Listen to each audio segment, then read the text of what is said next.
This example shows the use of a set coil. So first off, I'm going to drop in a normal coil. And then if I double click it, I can choose S for set. And it's shown as a coil with an S in it. Let's give it a value of B2.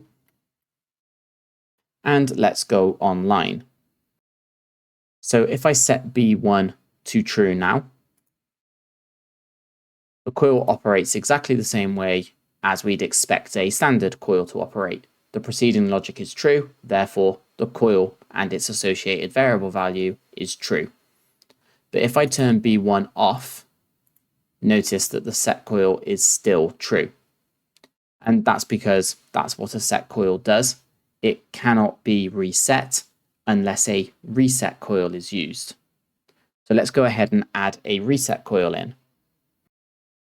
And again, all I do is bring a coil down, double click, and choose R for reset. And I need to use the same variable. So I will copy the variable and paste it in. And again, let's have a look at how this works online. So right now we have B2 set to true. And notice that the reset coil is showing true. We need to remember that the coil is showing the state of the variable, not that it's being actioned right now. So preceding logic is false, therefore the reset is not taking any effect. However, it's still going to show green because the value on B2 is true.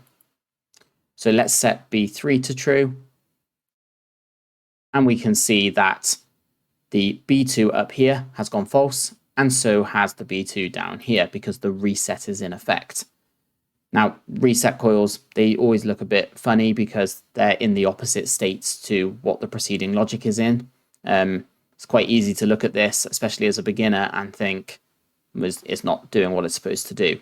But it is doing what it's supposed to do. Every single scan that is happening right now, we are setting B2 to false. And we can see that if we change it to true here, we end up in a strange state of B2 shows true on this network, but it shows false on this network down here. And if we were to add a third network in,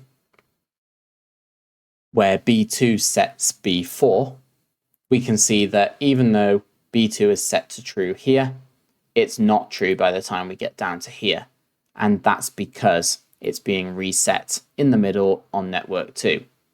If I turn B3 off, we can see that B2 is on again. And also, if I turn B1 off, because of the set condition, B2 is still on, and therefore B4 is turned on. If I set B3 now, then B4 is turned off because we lose B2. And if I turn B3 off, nothing happens because it was originally set to false by the time I turned B3 off anyway. So hopefully that gives an appreciation of set and reset.